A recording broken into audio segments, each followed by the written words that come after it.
অনেকদিন আগে আমার একটা লোক একদিন একটা আমার ছোটদের একটা বই এনে দিল। কি এমনি বইটার মধ্যে কি আছে? ওটার মধ্যে একটা ঘটনা আছে। কি ঘটনা? এক এলাকায় 3টা ষাঁড় ছিল, গরু, ষাঁড় গরু, অনেক বড় বড়। ঘটনাটা নসিহত, এটা এটা পোলা মানতে পারে, পোলা অন্তর বুঝে না। 3টা ষাঁড় গরু বড় বড়, 3টে ষাঁড় গরু। এখন বাঘে এগুলি খাওয়ার জন্য চেষ্টা করতেছে, কিন্তু বাঘ সাহস পায় না। 3টা আসলেই 4 দিন এদের শিং টিং দেখে, এদের শক্তি দেখে বাঘে পালায় যায়। তাই বাঘে করলো কি, শিয়ালরে ধরলো। শিয়াল তো দ্রুত, ওই যে মনে হয় যখন ওই যে আমেরিকার যে জায়গাকে ঘুরে এই শিয়াল, শিয়াল এসে ষাঁড়ের সাথে কথাবার্তা বলে। তো বললো যে আপনি অনেক শক্তিশালী। কি হয়েছে? উমুককে বলছে যে সেবার আপনার চেয়ে শক্তিশালী। এরকম 3 জনকে বলে একটা ফেতনা সৃষ্টি করলো।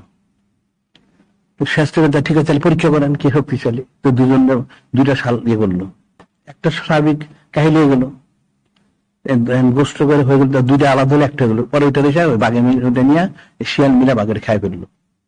আবার যে 2টা রইলো, ওই 2টার মধ্যে আবার দ্বন্দ্ব সৃষ্টি করলো।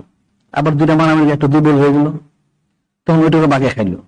আর যদি একটা ঢুকছেন তার শক্তি নাই, ওটা একদিন বাঘে খাই ফেললো। যে সম্মিলিত থাকলে যে পারে না, যখন যুদ্ধ করে দিলে একটা একটা করে, তখন সবগুলির বাঘ খাই ফেললো। এই কাফেররা মুসলমানদের সেই ব্যবস্থাটাই করে। তারা জানে মুসলমানদের সম্মিলিত থাকে কোনোদিন পারবে না। তাই মুসলমান যুদ্ধ করা যায়, তাইলে সেটা সম্ভব।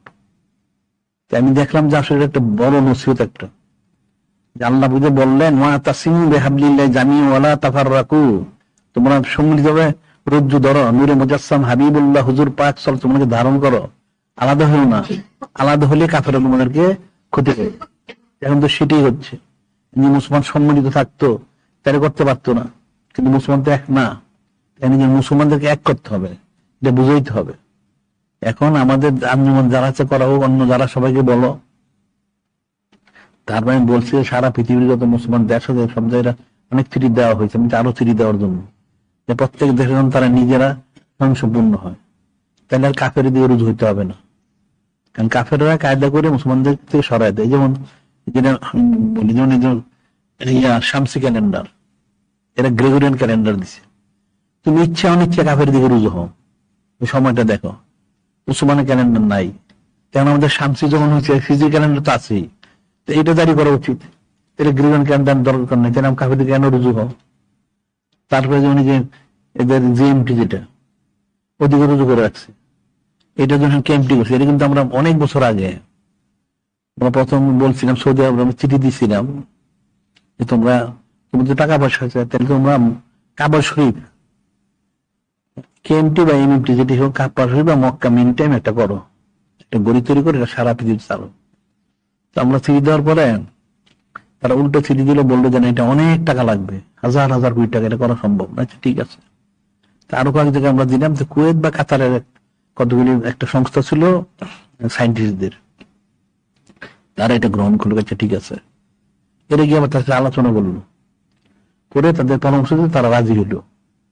24,000 কোটি টাকা দিয়ে সেটা করলো তারা, যেটা এমএমটি বলুক বা কেএমটি বলুক, যেটা কাবা মিন টাইম বা মক্কা শরীফ মিন টাইম, এটা তারা করলো। করার পরে বলে তোমরা জারি করো। এটা কিন্তু তাদের দেশে জারি করছে, এটা কিন্তু বাইরে জারি করে নাই। এটা যদি জারি করে দিত, তাহলে মুসলমানদের জন্য আর ওদিকে রোজ হইতে হতো না।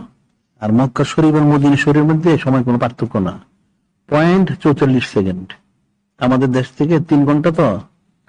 তো মক্কা শরীফ মদিনার মধ্যে মাত্র 0.44 সেকেন্ড, একই টাইম প্রায়। ওটা যদি তাহলে আমরা 3 ঘন্টা ওই হিসাব করতে পারি। এখন সেই হিসাব করে ওই যে কাফের দেশ 6 ঘন্টা পার্থক্য।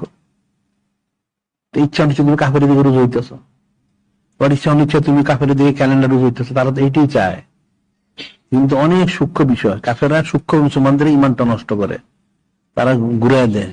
মুসলমান যদি যেসব বুঝতো, সম্মিলিত তারা কাজটা করতো, তাহলে তো কোনো সমস্যা ছিল না। যেমন অনলাইন এটা বলে কাফেরদের হাতে, তো মুসলমানরা কি করে? পয়সা তো মুসলমানের কাছে, মুসলমানরা তো করতে পারে, তো কাফের এটা যাও কেন? এই যে তারা অনলাইন যেগুলি করে, এই যে পয়সাগুলি কামাই করে না, ওই পয়সাগুলি নিয়ে ওই কাফেরটা কিন্তু একবার বলছে সে 98% টাকা দিয়ে দেয় কাফেরদেরকে মুসলমানের বিরুদ্ধে। পয়সাটা কার? মুসলমানের পয়সা। তাহলে তো মুসলমানই দেখা যায় মুসলমানের বিরোধিতা করতেছে, নাউজুবিল্লাহ। এটা তো মুসলমান ফিকির করে না। মুসলমানই তো করতে পারে, পয়সা তো মুসলমান কম না, কিন্তু এই আকল বুদ্ধি তো নাই, যার জন্য করতে পারে না। এখন যে সম্মিলিত মুসলমান করতে, এরপর আস্তে আস্তে মানুষের বুদ্ধি পরামর্শ দেওয়া যেত, এবং নানান চিঠিপত্র দিয়ে আস্তে আস্তে বুদ্ধি পরামর্শ দিলে হয়তো আস্তে আস্তে একসময় বুঝবে, একদিনে তো বুঝবে না। এখন সেই জন্য আঞ্জুমান দিয়ে এখানে করো, আস্তে আস্তে ঢাকা শহরে আঞ্জুমান গুছাও, আর মহল্লায় মহল্লায় এলাকা এলাকায় করো, এরপর সারা দেশে করো, এরপর আস্তে আস্তে সারা দুনিয়ায় করো। তাহলে আস্তে আস্তে আমার সুন্নত প্রচার গুলি করলে হয়ে গেল। এটা করতে পারলে তাহলে একটা বেদাত বন্ধ করতে হলে একটা সুন্নত মোড় দিতে হয়।